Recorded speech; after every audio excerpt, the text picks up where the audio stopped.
April 25, 1945. The heart of the Nazi beast has been ripped open. For 4 years, two of the greatest armies in human history have been clawing their way toward each other across a continent of bone and ash. The Americans have swept from the west, the Soviets have stormed from the east. Between them lies a single, narrow body of water, the Elbe River. The world expects a celebration. The newspapers are ready to print headlines about the great brotherhood of nations. But on the banks of the Elbe, the atmosphere isn't one of joy. It's one of profound, terrifying uncertainty. The Soviet soldiers have been told the Americans are capitalist puppets. The Americans have been warned the Soviets are Bolshevik savages. As the first American patrol, led by a young lieutenant named Albert Kotzebue, paddles a boat toward the eastern bank, they aren't met with flowers. They are met with the cold, unblinking stare of a Red Army sniper's scope. Then the silence is broken, not by a gunshot, but by a shout in broken Russian. What happened over the next 48 hours is one of the most bizarre, alcohol-soaked, and politically dangerous events in military history. It was a meeting of two worlds that were never meant to touch. But behind the smiles and the toasted vodka, something was very wrong. While the common soldiers were swapping watches and cigarettes, the Soviet generals were looking at the Americans with a calculation that would chill your blood. When the first Soviet general finally stepped into the American camp, he didn't offer a compliment on their victory. He looked at their equipment, looked at their faces, and uttered a sentence that left the American commanders speechless. Why did the Soviet High Command try to hide the truth about this meeting from Stalin? Why were American soldiers suddenly ordered to stop talking to their friends from the East? And what was the secret warning a Soviet general whispered to an American colonel while they were both drunk on captured schnapps? Today, we go beyond the propaganda photos. We're uncovering the transcript of the Elbe meeting, the day the world was divided. This is the story of the handshake that ended the war and started the countdown to the end of the world. The Red Tide and the American Dream.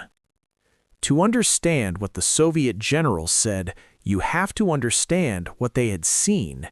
The Red Army didn't just fight a war, they survived an apocalypse. By the time they reached the Elbe, they had lost 20 million people. They were fueled by a cocktail of pure vengeance and the iron will of Joseph Stalin. Then there were the Americans. They arrived at the Elbe in clean uniforms, with truckloads of Hershey bars, Lucky Strike cigarettes, and a sense of adventure. To the Soviets, the Americans looked like they were playing at war. When the official meeting between the U.S. 69th Infantry Division and the Soviet 58th Guards Division was arranged, the cultural shock was seismic. Major General Emil F. Reinhardt, the American commander, arrived with a spirit of open-door diplomacy. He wanted to show the Soviets the power of American logistics. He showed them the jeeps, the GMC trucks, and the field kitchens. The Soviet general, Vladimir Rusakov, watched in silence. He wasn't impressed by the technology. He was suspicious of it. Rusakov's first words to Reinhardt, recorded in the after-action reports, weren't about the defeat of Germany. He leaned in and asked through a translator, "How is it that your men are so fat and your trucks are so new when you have fought so little?" It was a slap in the face. To the Soviet generals, the Americans were latecomers. They felt the U.S. had waited until the Red Army had broken the back of the Wehrmacht before stepping in to claim the prize. This resentment flowed through every toast and every handshake. But the party had to go on. The generals retreated to a farmhouse in Torgau for a banquet. What followed was a marathon of tactical drinking.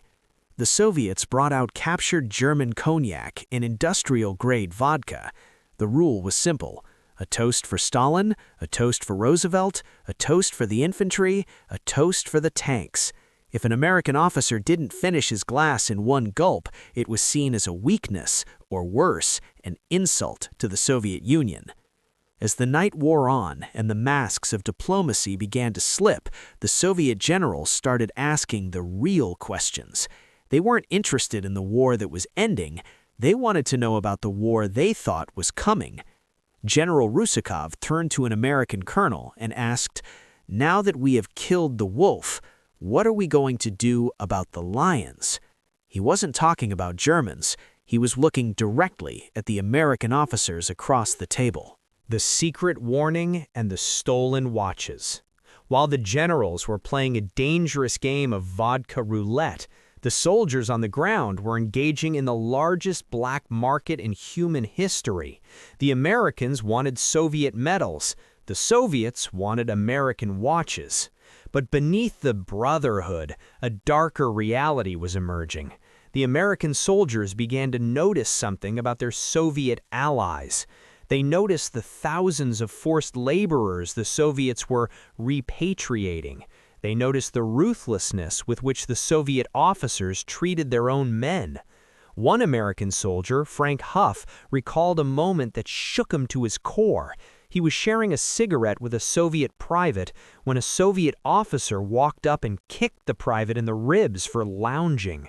The American tried to intervene, and the Soviet officer turned his gun on the American. The handshake at the Elbe was beginning to fracture. Back at the general's banquet, the conversation had turned toward the future of Berlin. The Soviets were clear. Berlin was theirs. They'd paid for it in blood. But they were terrified that the Americans would backstab them and push further east. One Soviet general, under the influence of heavy drink, pulled an American major aside. He pointed toward the west and whispered, "Tell your general to go home. Go home now. If you stay, we will have to fight you, and we are very good at fighting." This wasn't just drunken rambling, it was the Soviet mindset. They believed that the Americans were the new invaders. The Soviet generals saw the American Jeep as a symbol of a country that could outproduce them, and they hated them for it. The most chilling moment came when an American officer asked a Soviet general what he thought of the German people they were now occupying. The Soviet general's face went cold. He said, "The Germans are a mistake that we are currently correcting. I hope you don't make the same mistakes." By the second day, the orders from Moscow and Washington arrived. The party was over. The fraternization was to stop immediately. The Americans were ordered to set up checkpoints and keep the Soviets on their side of the river. The Soviet generals, who 24 hours earlier were hugging the Americans, were suddenly unavailable for meetings. The Elbe River, which had been a place of meeting, was suddenly a wall. Why the sudden change? Because Stalin had seen the photos of his soldiers laughing with Americans. And to Stalin, a soldier who laughs with the enemy is a soldier who might start thinking for himself. The legacy, the ghost of the Elbe. The link-up at the Elbe lasted only a few days, but it defined the next 50 years of human history.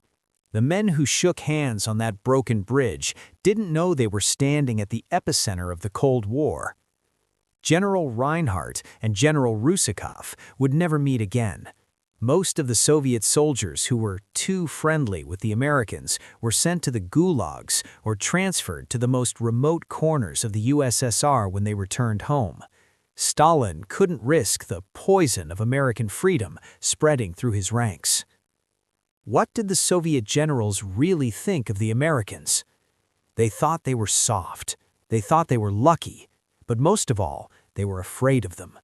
They saw a nation that had the power of the atom, though they didn't know it yet, and the power of the assembly line. The hatred the Soviets felt wasn't based on what the Americans had done, but on what they could do. If you look at the famous photos of the Elbe, you see smiles. You see men lifting each other up. But if you look closer at the eyes of the generals in the background, you see the truth.